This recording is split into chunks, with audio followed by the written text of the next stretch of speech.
Buenas tardes, amados hermanos. Les saludo en el amor del Eterno. Gracias damos a Hachem porque nos ha permitido tener vida, salud, nos ha permitido apreciar parte de su creación, de su naturaleza que nos rodea. Y gracias también damos al Eterno porque nos da la oportunidad en el día de hoy, como cada domingo, de poder analizar y hablar de la palabra de Dios, ¿ya? La semana pasada estuvimos hablando de uno de los requisitos, ya que Jesús le pide a la multitud que le seguían para ser su discípulo. Es decir, si alguno de aquellos que le estaba siguiendo pretendía ser su discípulo, Jesús le aclara que debían primero aborrecer a padre, a madre, hermano, hermana, hijo, esposa, incluso su propia vida, si alguno pretendía ser su discípulo. Y explicábamos la semana pasada y aclarábamos esta palabra aborrecer, que no es la palabra aborrecer que como la entendemos hoy día en el siglo XXI, ¿ya? Sino que la palabra que se usó allí fue la palabra odio, que también se podía nombrar como aborrecer, ¿ya? O también se podía usar como un simple, cuando una persona tenía un simple disgusto, o también se usaba esta palabra para referirse cuando a una persona tenía mayor interés por una persona que por otra o por alguna cosa que por otra. Así que eso lo explicamos en el video de la semana pasada, ¿ya? Y hoy día vamos a profundizar un poco estos dichos de Jesús, ¿ya? ¿Por qué Él está pidiendo a la multitud, si alguno pretende ser su discípulo, ¿ya? ¿Por qué Él le exige este requisito de que debían amarlo a Él más que a su padre, que a su madre, que a su propia parentela, ¿ya? E incluso su propia vida? Pero si nosotros leemos esto que vimos la semana pasada, me estoy refiriendo al Evangelio de Lucas, capítulo 14, versos 25, 26, ¿no es cierto?, donde Jesús pronuncia estas palabras, ¿ya? Pero en el capítulo 14 de Lucas, en el versículo 15, víamos también, la semana pasada damos una pincelada de que Jesús contó una parábola de la gran cena, donde muchos se excusaron de los convidados, digamos, de los que el dueño de casa había convidado para que participaran de esta gran cena. Muchos se habían excusado, ¿ya? Eh, Uno, ¿no es cierto?, decía que había comprado una hacienda, otro había comprado bueyes, otro, ¿no es cierto?, estaba recién casado. Cada persona presentaba su excusa para no participar de esta cena, digamos, y miró, digamos, en segundo lugar esta invitación, no le dio importancia a esta invitación, es decir, tal como dijo Jesús, donde está nuestra riqueza, allí está nuestro corazón, allí está nuestro interés, allí está nuestra voluntad, ¿ya? Y estos hombres se excusaron porque esta gran cena no le era importante, no valía más que sus 5 yuntas de bueyes, no valía más que la propiedad que había comprado, no valía más que el matrimonio, ¿no es cierto?, que recién acababa de contraer, ¿ya? Y bueno, y por ende, ¿no es cierto?, Jesús después ya dice estas palabras, ¿no es cierto?, que si alguno pretende ser su discípulo, ¿no es cierto?, pero tiene el corazón puesto en otra cosa, no sirve para ser su discípulo. Y eso es lo que vamos a analizar el día de hoy, ¿ya? No solamente se refería Jesús a su padre, a su madre o a su parentela, sino también refiriéndose a cualquier cosa que robe el interés de nuestro corazón, que robe nuestra voluntad. Es decir, cuando ponemos toda nuestra voluntad en esa cosa o en esas personas, nos alejamos de Dios, ¿ya? Nos alejamos, en este caso, del primer mandamiento que Dios dio al ser humano, ¿ya? Porque eso es lo que Jesús está diciendo aquí, ¿ya? Cuando Él está pidiendo, ¿no es cierto?, que lo amen más a Él está haciendo referencia al primer mandamiento, ¿ya? ¿Por qué? Porque si alguno quería ser su discípulo, ¿ya?, tenía primero que saber que la doctrina, las enseñanzas de Jesús estaban basadas en la Torá, en los profetas, en los salmos, ¿ya? Lo primero que tenía que saber esa persona era que la doctrina de Jesús, las enseñanzas de Jesús, no estaban fundadas en un pensamiento, en una teoría que le hubiese surgido a él en su mente brillante, ¿ya? La doctrina de Jesús no estaba fundada en los dichos de Platón, de Sócrates, ¿ya?, de Aristóteles. No, la doctrina de Jesús estaba fundada en la Torá, en los salmos y en los profetas, en los rollos que existían en aquel entonces, ya, que hoy nosotros conocemos como Biblia, ¿ya? Así que eso es lo primero. Jesús, cuando Él está diciendo, si alguno quiere ser mi discípulo y no quiere menos estas otras cosas, no es digno de ser mi discípulo.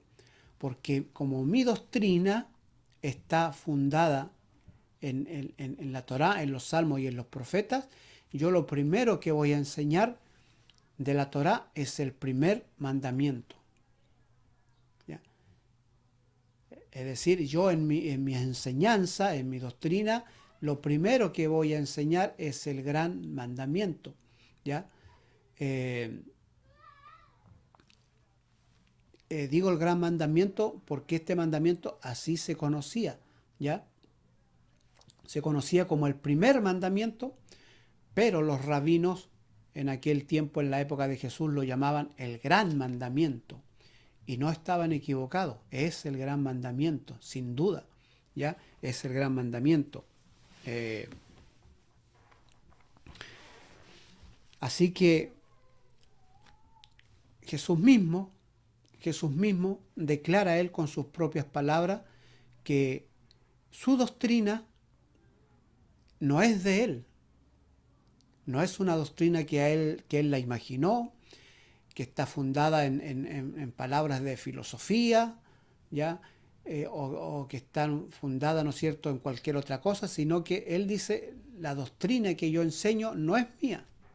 Él lo declara así en el libro en el Evangelio de Juan, en el capítulo 7, versículo 16, ¿ya?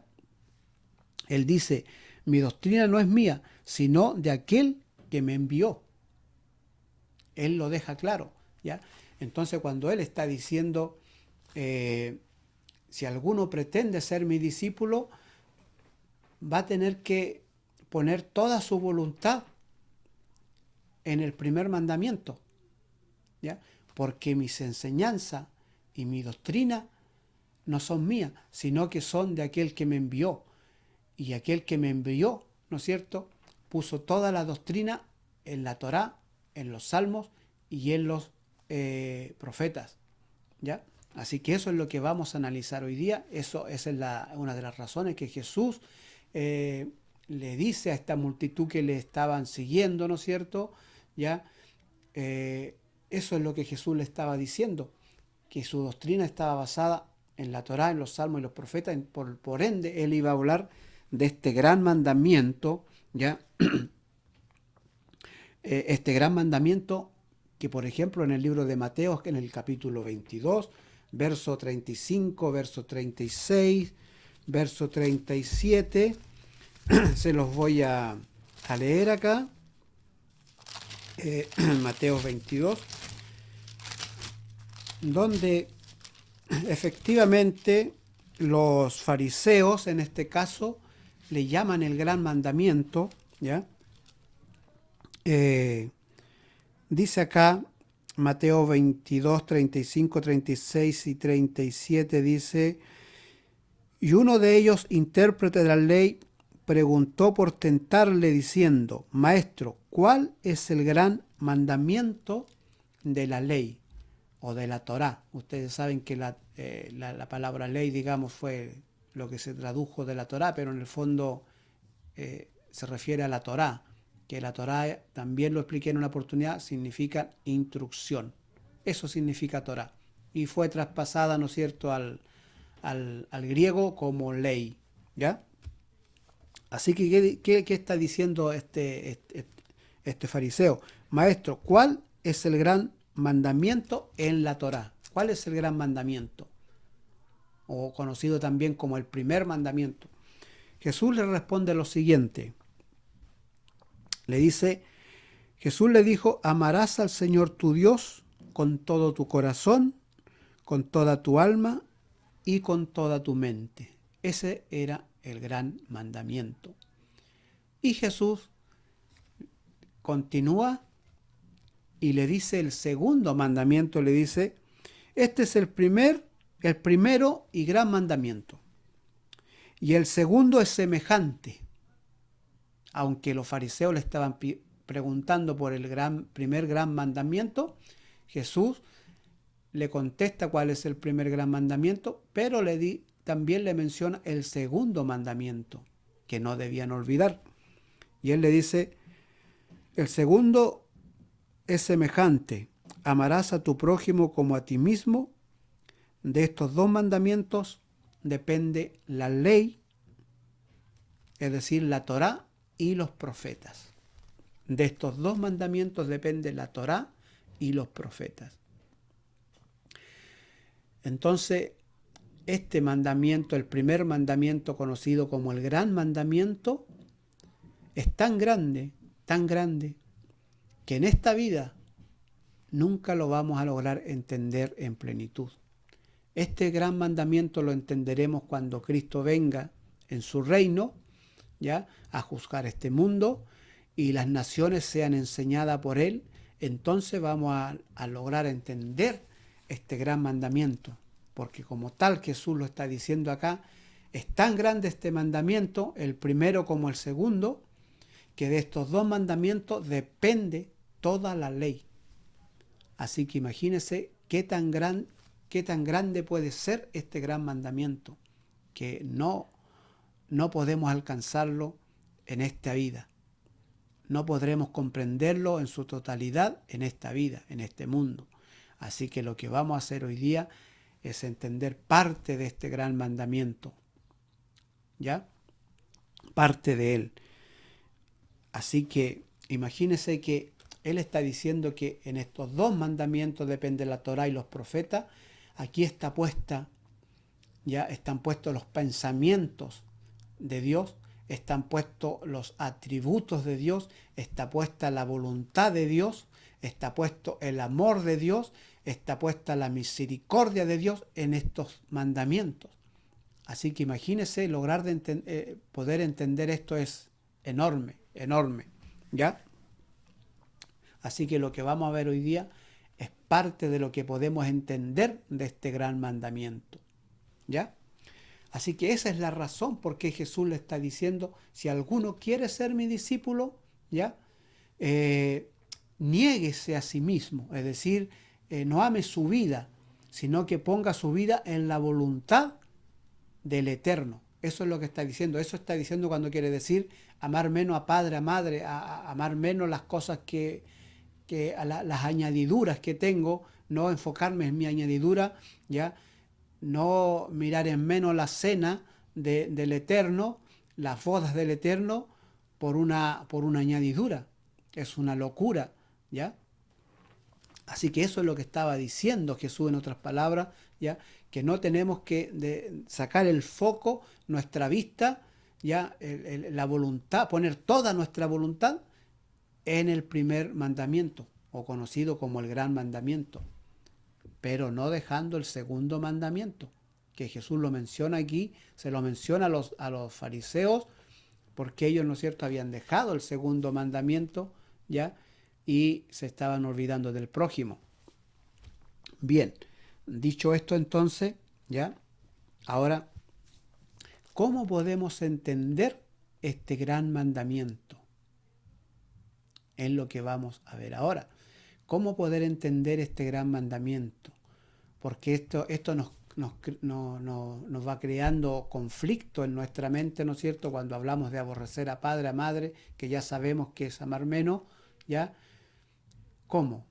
¿Cómo, por ejemplo, yo mostrar que yo estoy cumpliendo el primer mandamiento, amando al Eterno, amando a nuestro Dios, a nuestro Creador, con todo mi corazón, con toda mi alma y con toda mi mente? ¿Cómo demuestro yo? Haciéndole desaire a mis padres, haciéndole desaire a mis hijos, haciéndole desaire a mi esposa, haciéndole desaire a mis parientes, a mi prójimo, para mostrarle que yo amo más a Dios. Eso es lo que vamos a ver ahora. ¿Cómo entender este gran primer mandamiento? ¿Cómo entenderlo? ¿Cómo comprenderlo? ¿Lo debo entender como algo egoísta de parte de Dios? ¿Ya? ¿Como algo legalista de parte de Dios? ¿Cómo lo entendemos? ¿Cómo comprendemos este gran mandamiento? ¿Ya? Lo vamos a analizar ahora. ¿Ya? Quiero que veamos un ejemplo, porque cuando lo vemos así, ¿no es cierto? Cuando leemos este texto, ¿no es cierto?, aborrecer a nuestros padres, a nuestros hijos, a nuestra familia, etcétera, a nuestra propia vida, cuando lo leemos muy rápido, sin meditarlo, sin indagar, nos llevamos una desilusión. Hay que ser sincero en esto. Uno se lleva una desilusión y uno empieza, ¿no es cierto?, a cuestionar y dice, pero ¿cómo Dios pudo haber pedido algo así? ¿Cómo podría yo amar a aborrecer a mis padres o a mis propios hijos? ¿Ya? Entonces tenemos que investigar este asunto. Ya hemos avanzado bastante. La semana pasada ya aclaramos este tema de la palabra aborrecer. Hoy día estamos viendo cómo entender este primer mandamiento al cual Jesús se estaba refiriendo. ¿Ya? Hoy día lo vamos a entender, no en la plenitud, como yo le decía, porque es el gran mandamiento, pero con lo que vamos a entender vamos, ¿no es cierto?, ya a poder explicar y poder comprender mejor los dichos que Jesús estaba diciendo acá. ¿Ya? Quiero que veamos un ejemplo en el libro de Éxodo, en el capítulo 20, versículo 18. Lo vamos a ver este ejemplo que está acá, ¿ya? Que es cuando el Eterno le da los mandamientos a Moisés, ¿ya? Está en el Éxodo 20, Éxodo capítulo 20, versículos 18 y 19 y 20. Ahí vamos a leer. ¿Ya? Dice, está relacionado esto, ¿no es cierto?, con cuando Dios le entrega los mandamientos a Moisés y está todo el pueblo al pie del monte, ¿ya? Y veamos lo que ocurre aquí. Dice, todo el pueblo observaba el estruendo y los relámpagos y el sonido de la bocina y el monte que humeaba, y viéndolo el pueblo temblaron y se pusieron de lejos. Y dijeron a Moisés, habla tú con nosotros y nosotros oiremos, pero no hable Dios con nosotros para que no muramos. ¿Ya? Ellos están teniendo esta reacción de acuerdo a lo que están viendo. Ya este monte que humeaba, ya en medio de este humo, de estas nubes oscuras que se generaron en el monte, ya habían relámpagos, ya voces, habían bocina. Así que imagínense el espectáculo sobrenatural que estaba ocurriendo allí, que el pueblo se llena de temor, de miedo, de espanto, ¿ya? Y le piden a Moisés que mejor sea él que hable con Dios, que sea el intercesor, ¿ya? Y que él después les diga a ellos, pero ellos, digamos, no querían acercarse ni hablar ni oír a Dios, ¿ya? Por el espanto que les vino al ver todas estas cosas, ¿ya? ¿Qué le responde Moisés al pueblo? Moisés respondió al pueblo: no temáis, porque para probaros vino Dios, para que su temor esté delante de vosotros, para que no pequéis. Mire lo que ocurre aquí. Estoy dándolo como ejemplo para poder entender el gran mandamiento que a nosotros nos golpea un poco cuando escuchamos estas palabras, ¿no es cierto? Amar menos a nuestros padres, a nuestros hijos, qué sé yo, ¿cierto? Todo lo que Jesús nombra. Acá pasa algo similar. Cuando se llenan de espanto el pueblo, cuando ve todas estas cosas que están ocurriendo en el monte, todas estas cosas sobrenaturales, les cae un temor terrible al pueblo, ¿ya? Pero no a Moisés. Moisés no tiene miedo, porque él conoce al Eterno. Él ha tratado con el Eterno. Él había tenido conversaciones anteriores con el Eterno. Dios se le había aparecido de muchas formas a Moisés. Dios le había hablado de muchas formas. Moisés ya conocía al Eterno. El pueblo no. Entonces, ¿qué es lo que hace Moisés? Él le dice que lo que están viendo, lo que están sintiendo, no es algo malo. Lo mismo que pasa acá cuando oímos estas palabras que al principio nos golpean y pareciera que fuera algo terrible lo que Dios nos está pidiendo o lo que Dios está haciendo, lo que Jesús en este caso está pidiendo, ¿ya? Pareciera algo terrible, pareciera que algo como que nos hace daño, en vez de ayudarnos nos está haciendo un daño, ¿ya? Moisés le aclara al pueblo: no temáis, porque Dios no vino con intención de asustarlos, no vino con la intención de humillarlos, vino con la intención de que este miedo que están sintiendo y que ustedes creen que es malo, no es malo, es bueno, porque este miedo, este temor los va a ayudar para que ustedes no pequen. Lo mismo nos pasa acá cuando leemos los dichos de Jesús. Pareciera que fuera algo malo, ¿ya? Pero cuando ya lo entendamos en plenitud, nos vamos a dar cuenta que no es algo malo, sino que es algo bueno. Cuando lo vamos a entender. Por supuesto, para allá vamos, ¿ya? Bien, entonces este ejemplo que estoy dando, ¿no es cierto?, es algo similar porque golpeó la mente del pueblo, ¿ya? Los llenó de temor, de espanto, dijeron esto es algo malo, aquí vamos a morir. Y no, Moisés le dice: no, todo lo contrario, esto que le están sintiendo es bueno, no es malo, aunque parezca malo, pero cuando ustedes se den cuenta, cuando ustedes lo entiendan, no es malo, es para protegerlos, para que ustedes no pequen contra el Eterno, para que ustedes no cometan pecado contra el Eterno. ¿Ya? Ese es lo primero, ¿ya?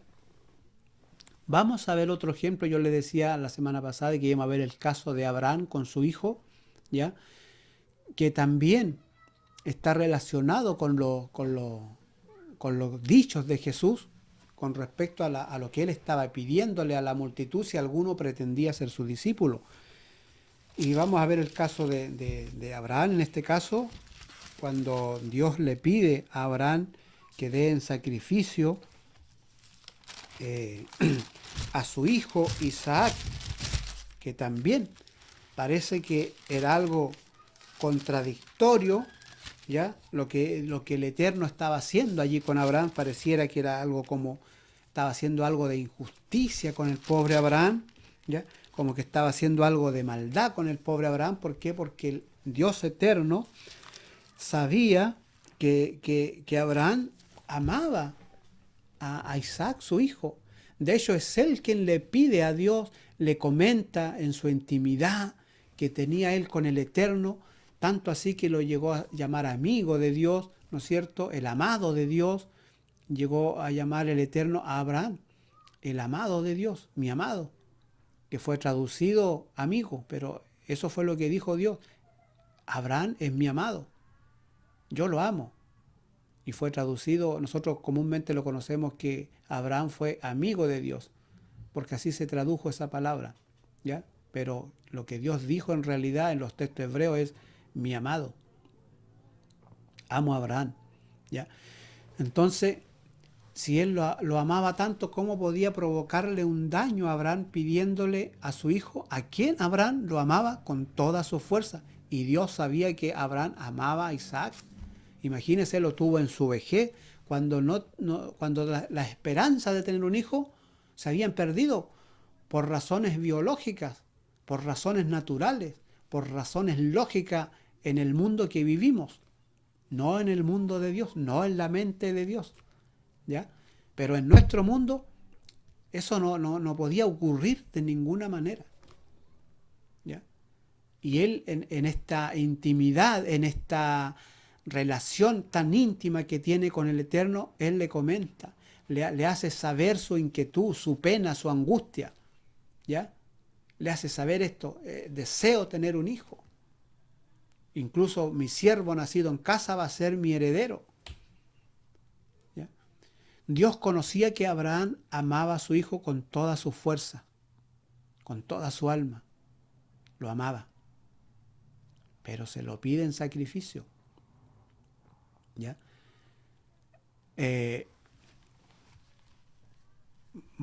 Vamos a leer un poquito algunos textos para ver lo que ocurre aquí, ¿ya?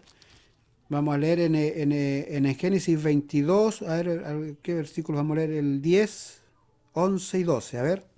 Dice, extendió Abraham su mano y tomó el cuchillo para degollar a su hijo. Entonces el ángel de Jehová dio voces desde el cielo y dijo a Abraham, Abraham, y él respondió, heme aquí. Y dijo, no extiendas tu mano sobre el muchacho, ni le hagas nada, porque ya yo conozco que temes a Dios, por cuanto no me rehusaste tu hijo, tu único hijo. ¿Ya? Tu único hijo.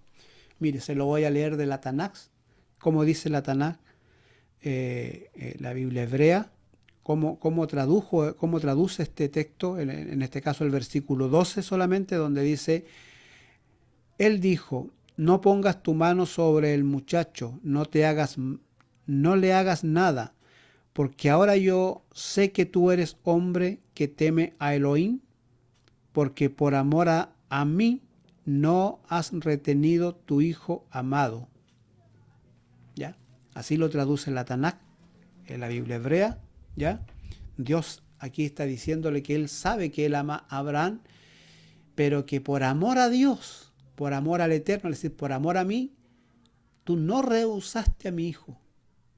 Y yo ahora sé que tú definitivamente me amas. Es decir, Dios le probó el amor a Abraham si estaba cumpliendo el primer mandamiento. ¿Ya? Ahora, quiero explicar esto para que no se vaya a entender mal. Eso nunca lo va a pedir Dios en los días de hoy, a nadie. Imagínese que Dios me pide que yo sacrifique a mi hijo. En 3 tiempos me cae toda la ley y me voy preso. ¿Ya? Cuando Dios le pide esto a Abraham, tenemos que volvernos a ese tiempo donde vivía Abraham, en la cultura que vivía Abraham, la ideología que rodeaba donde vivía Abraham, ¿ya? Que estos sacrificios eran muy comunes, casi todos los días. En la mayoría de las regiones donde Abraham habitaba, estos sacrificios eran comunes, que los padres de familia dieran el primogénito al Dios que ellos querían, al Dios que ellos consideraban amado, ¿ya? Y daban el primogénito. Abraham estaba acostumbrado a ver estas cosas, ¿ya?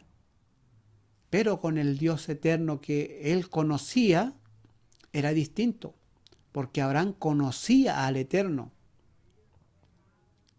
No se olvide de esto, Abraham conocía al Dios eterno. Dios le había mostrado a Abraham todo su amor, todo su amor. ¿Ya? Incluso le dio al hijo que él tanto deseaba, aunque científicamente eso era imposible, pero Dios se lo dio, Dios se lo proveyó. ¿Ya? Lo que ocurre allí con Abraham es un caso especial, es un caso aislado, es un caso que Dios jamás nos va a pedir eso a nosotros. ¿Los va a pedir que probemos su amor? Sí los va a pedir, que eso lo vamos a ver el día de hoy, pero no lo va a pedir pidiéndonos un hijo en sacrificio. ¿Ya? Inclusive Abraham, aunque no entendía por qué Dios le había pedido eso al principio, porque después aquí Dios se lo declara, ¿ya? Dios le declara aquí, ¿no es cierto? Se lo voy a leer acá, ¿no es cierto? Dios le declara por qué le había pedido el sacrificio. Dice, él dijo, no pongas tu mano sobre el muchacho, no le hagas nada, porque ahora yo sé, es decir, estoy confirmando que tú eres un hombre que teme a Elohim. ¿Ya? ¿Ya? Porque por amor a mí no has retenido tu hijo amado. ¿Ya? Así que Dios le está declarando cuál fue la razón de por qué le pide al hijo. ¿Ya? Pero Dios sabía que Abraham lo amaba. Dios ya sabía eso. ¿Por qué se lo pide? Quería que Abraham supiera, se diera cuenta que él amaba a Dios. Y ese es un cuestionamiento que nos hacemos y que debemos hacerlo todos los seres humanos. ¿Yo amo a Dios? ¿Verdaderamente yo amo a Dios? Y eso es lo que Dios quería que Abraham supiera, que él supiera que él amaba a Dios, que él se convenciera de que él amaba a Dios. Era lo primero que Dios quería mostrarle a Abraham. Aunque Abraham también conocía el amor de Dios porque él estaba convencido que Dios, aunque no entendía al principio por qué le estaba pidiendo eso, él sabía que Dios tal vez algo quería mostrarle, algo quería enseñarle, algo quería darle, ¿ya? Porque cuando va con sus siervos y se acercan al monte, dice que él lo ve el monte y le dice a sus siervos, ustedes se quedan aquí, yo voy con Isaac, hacemos el sacrificio, el holocausto, adoramos al Dios eterno y regresamos. Abraham siempre estuvo convencido de que él volvía con su hijo, de que el Dios eterno podía hacer cualquier cosa sobrenatural, aunque a él lo quemara a su hijo, le prendiese fuego a su hijo, lo degollara a su hijo. Aunque todo eso ocurriera, Abraham estaba convencido que él volvía con su hijo porque ya conocía al Dios eterno y sabía de lo que era capaz este Dios eterno. Sabía que el amor que tenía el Dios eterno no permitiría arrebatarle a lo que él más amaba. ¿Ya?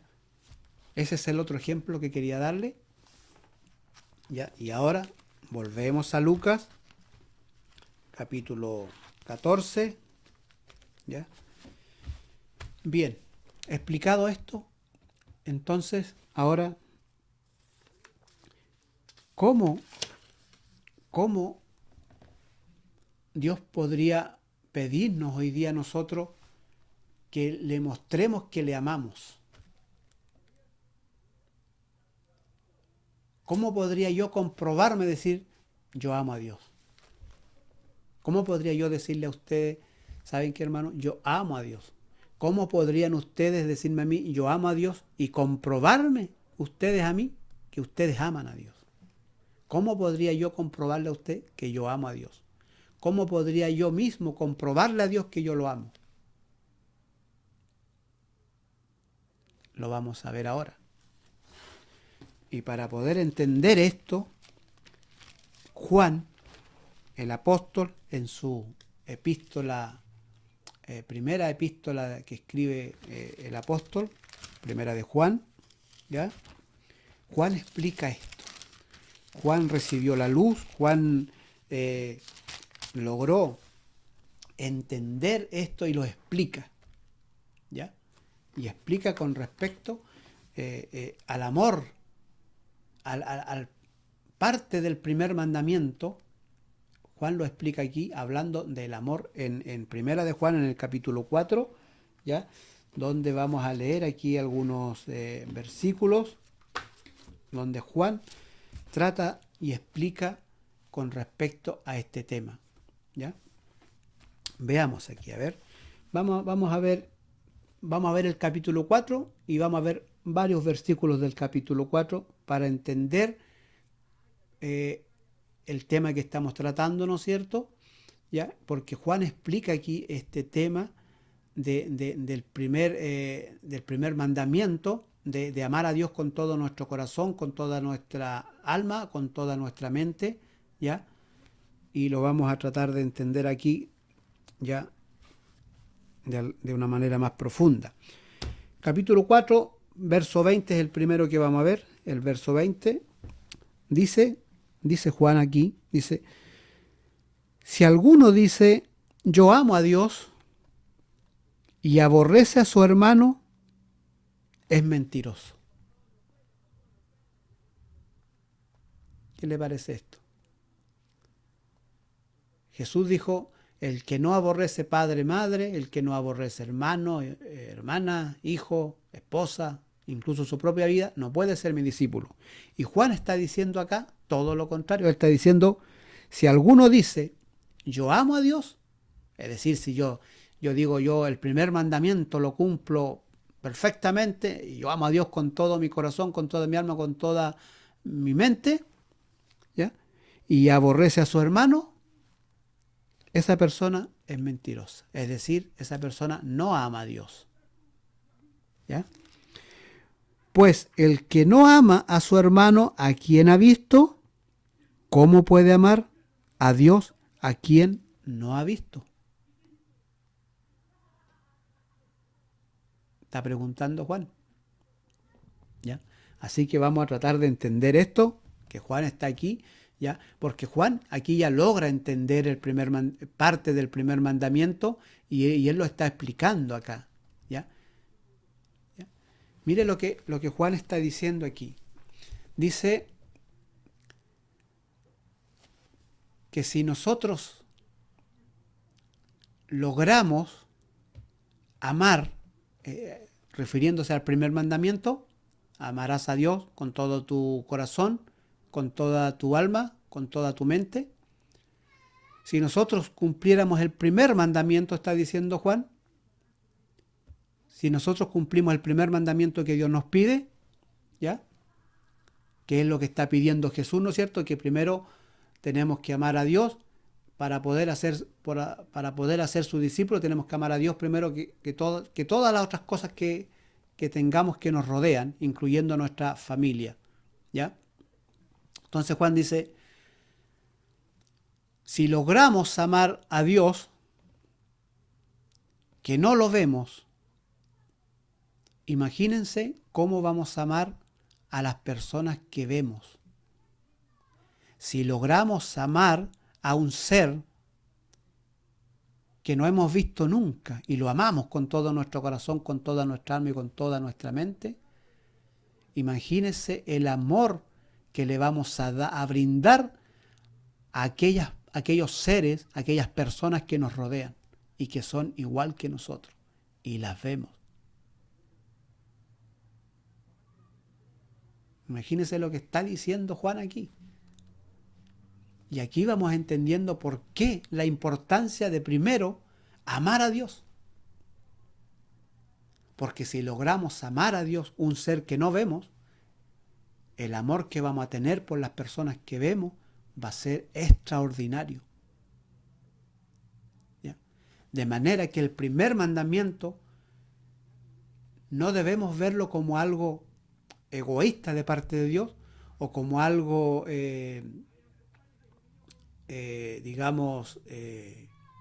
como impuesto por Dios, como una obligación de Dios, ¿ya? Obligándonos a amarlo a la fuerza, ¿ya? Sino que debemos verlo como una protección para nosotros mismos. Porque si logramos amar a Dios con todo nuestro corazón, con toda nuestra alma y con toda nuestra mente, vamos a poder amar, vamos a tener garantizado el amor para los otros seres que nos rodean y que podemos ver. Es la única manera, ¿ya? Esto tiene mucha profundidad, tiene mucha más explicación, ¿ya? Cuando Jesús hace este pedido a la multitud que le sigue, ya le hace esta recomendación, esta advertencia: el que quiera ser mi discípulo tiene primero que amar a Dios por sobre todas las cosas. ¿Ya? Y que este requisito que nosotros leemos de repente, así rápido, y nos golpea la mente, nos crea conflicto, digamos, estos dichos de Jesús no son malos. Es lo mismo que ocurre allá en Éxodo capítulo 20, cuando Dios le está entregando las leyes a Moisés y el pueblo se llena de espanto, que parecía que era algo aterrador. Ya ellos se llenaron de miedo, ¿ya? Pero Moisés le dice: no tengan miedo, lo que están sintiendo es bueno. Acá ocurre lo mismo. Tenemos que seguir el primer mandamiento, amar a Dios con toda nuestra con todo nuestro corazón, con toda nuestra alma, con toda nuestra mente, porque es lo que lo va a garantizar de amar a los otros seres que podemos ver. ¿Ya? Porque cuando nosotros vamos al primer mandamiento, nosotros nos vamos a encontrar con el Dios eterno. Nosotros no podemos amar a alguien en este mundo sin conocerlo. Usted no ama a una persona sin antes conocerla. ¿Ya? Usted la conoce, la va conociendo, le va agarrando aprecio, le va agarrando amor, le va agarrando un cariño, ¿ya? Y a tal punto que a veces a su mejor amigo le dice su hermano: este es como mi hermano. ¿Ya? Pero cuando lo conoce. ¿Ya? De manera que el primer mandamiento, ¿ya? El primer mandamiento significa no amar a Dios de una manera obligatoria, no significa amar a Dios porque así lo dice la Escritura. Significa amar a Dios en el primer mandamiento, significa indagar, conocerlo, leer la Escritura, porque es allí donde Él se da a conocer. Así que el primer mandamiento es más grande de lo que podemos imaginar. Significa, querido hermano, que usted tiene que leer la Escritura todos los días, porque allí está expresado el pensamiento de Dios, los atributos de Dios. Allí está expresado la misericordia, el amor. Allí está expresado cómo Él piensa, cómo Él siente. ¿Ya? Está todo el ser de Dios está expresado aquí en las Sagradas Escrituras. De ahí la importancia del primer y gran mandamiento. Porque en el primer gran mandamiento es cuando usted se encuentra con Dios, conoce a Dios, se encuentra con usted mismo. Y cuando conoce a Dios, usted se va a encontrar con Cristo, se va a encontrar con el amor y con la misericordia del Eterno. ¿Ya? Y eso es lo que está explicando aquí Juan, cuando él está diciendo: si alguno dice yo amo a Dios, pero aborrece a su hermano, esa persona está mintiendo. Porque la manera de yo mostrarle a ustedes y demostrarle a Dios que yo le amo es amando a mi prójimo, a mi hermano, a mi familia.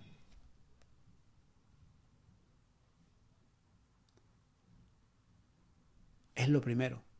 Y eso es lo que está ocurriendo allí en Lucas 14, verso 26. De ahí la importancia del gran mandamiento.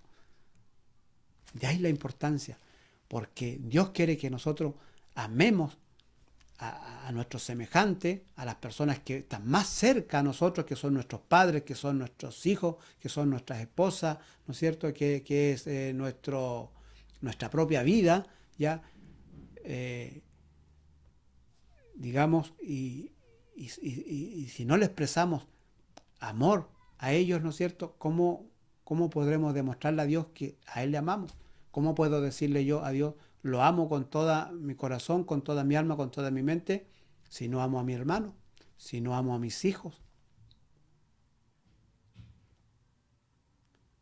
Así que allí nos cambia completamente el panorama de los dichos de Jesús, ¿ya? Porque ahora estamos viendo los dichos de Jesús en una profundidad y estamos entendiendo, ¿no es cierto?, que Jesús lo que estaba diciendo allí era todo lo contrario a lo que nos parece. Él está diciendo, tienen que ir allá para que ustedes amen a sus padres, a sus hermanos, a sus hermanas, con todas sus fuerzas.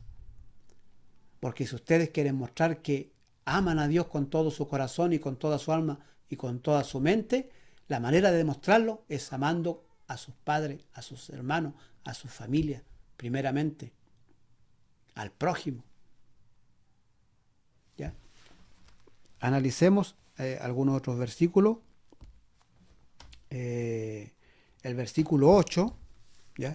No se olvide que estamos en Primera de Juan, capítulo 4, y estamos analizando algunos versículos donde Juan explica esto del gran mandamiento, es decir, del primer mandamiento, el amarás a Dios con toda tu alma, con todo tu corazón, con toda tu alma y con toda tu mente. Analicemos ahora el versículo 8.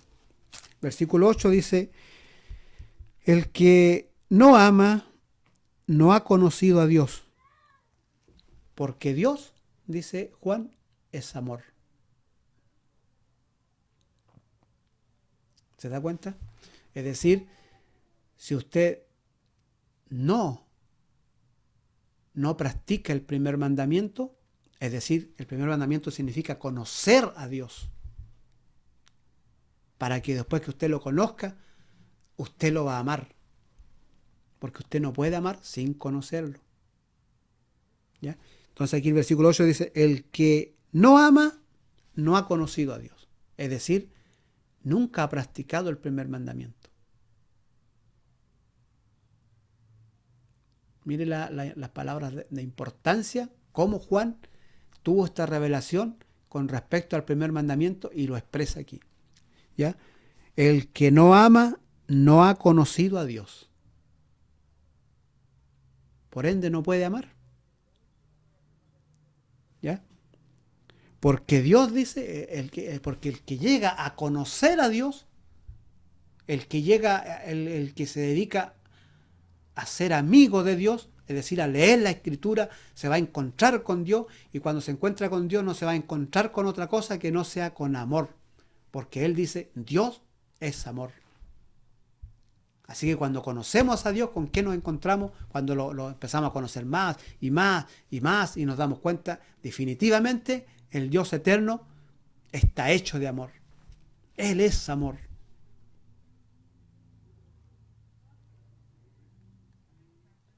Así que esto es muy profundo, es decir, cuando tú conoces a Dios, cuando tú practicas el primer mandamiento y cuando amas a Dios con todo tu corazón, con toda tu alma, con toda tu mente, ¿ya? Dios, ¿no es cierto?, lo va a dotar de amor, que uno va a poder amar primero a los seres más cercanos, que son sus padres, que son su esposa, que son sus hermanos, que son sus hermanas, que son sus hijos, incluyendo su propia vida. ¿Ya? Analicemos otro de los versículos que Juan menciona aquí, porque aquí él está hablando que Dios es amor. ¿Ya? El versículo 16, por ejemplo, dice acá, y nosotros hemos conocido y creído el amor que Dios tiene para con nosotros. Dios es amor, y el que permanece en amor, permanece en Dios y Dios en él. Es muy importante lo que Juan está diciendo acá. ¿Ya? Dice, nosotros hemos conocido y creído en el amor. ¿Ya? Y creído en el amor. ¿Ya? Dice, y creído en el amor porque que Dios tiene para con nosotros. Dios es amor. Juan está confirmando que dice, Dios es amor, o sea, definitivamente Dios es amor, no hay duda en eso, no hay nada extraño aquí, dice, definitivamente Dios es amor, ¿ya? Y el que permanece en el amor, es decir, el que permanece en Dios, ¿ya? Permanece en Dios y Dios en él. Mire lo que está diciendo, es decir, la persona que conoció a Dios, se encontró con el amor, ¿ya? Y él permanece, digamos, amando a Dios, ¿ya? Dios va a permanecer en él. Dios está en él. Eso es lo que está diciendo Juan. En el versículo 17 dice, en esto se ha perfeccionado el amor, en esto se ha perfeccionado el amor en nosotros, para que tengamos confianza en el día del juicio. Pues como Él es, así somos nosotros en este mundo. Esto es muy profundo lo que Juan está diciendo aquí. Realmente no hay palabras para explicar esto, lo que Juan dijo aquí en el versículo 17, ¿no es cierto? Donde él dice, en esto se ha perfeccionado el amor en nosotros. Es decir, que cuando conocemos, cuando practicamos ese primer mandamiento que Dios nos dice, el primer mandamiento es, amarás al Señor tu Dios con todo tu corazón, con toda tu alma, con toda tu mente.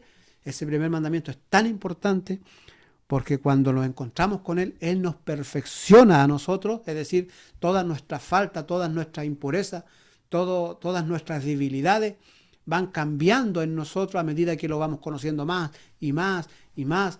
Digamos, vamos subiendo de escalón espiritual, vamos llegando a otro nivel espiritual, ¿ya?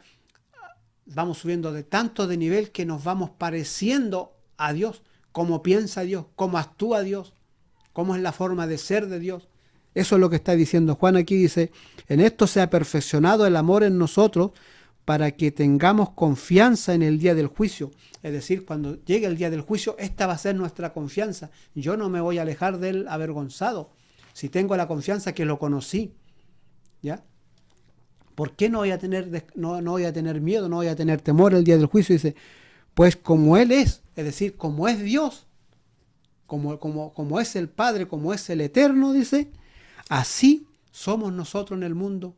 ¿Cuándo? Cuando el amor de Dios se perfecciona o nos perfecciona a nosotros, mejor dicho.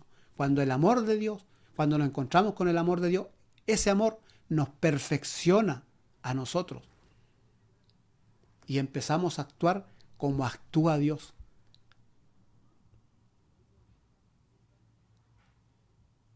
Tal como lo dijo el apóstol Pablo en una oportunidad, sean imitadores de mí como yo soy de Cristo. ¿Ya? Esto es lo que quería explicar el día de hoy con respecto a los dichos de Jesús. ¿Por qué? ¿Ya? ¿Por qué? ¿Cuál es la importancia de primero amar a Dios? Porque allí vamos a conocer allí es donde vamos a conocer al Dios eterno, allí es donde nos vamos a llenar de amor, allí es donde Dios nos va a perfeccionar en el amor, ¿ya? Y vamos a tener tanto amor que vamos a amar a nuestros padres de una manera extraordinaria. ¿Ya? Y la única manera de demostrar, la única manera de demostrarle a los demás que yo sí amo a Dios, es mostrándole el amor a las personas que me rodean, a mis semejantes, al prójimo, incluso, dice Jesús, aquel que es nuestro enemigo. ¿Ya?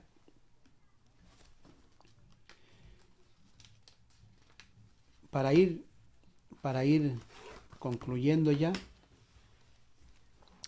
con el tema del día de hoy, vale la pena conocer a Dios de todas maneras. ¿Ya? Entonces el primer mandamiento, conocido como el gran mandamiento, es tan importante como el segundo mandamiento. Amarás a tu prójimo como a ti mismo.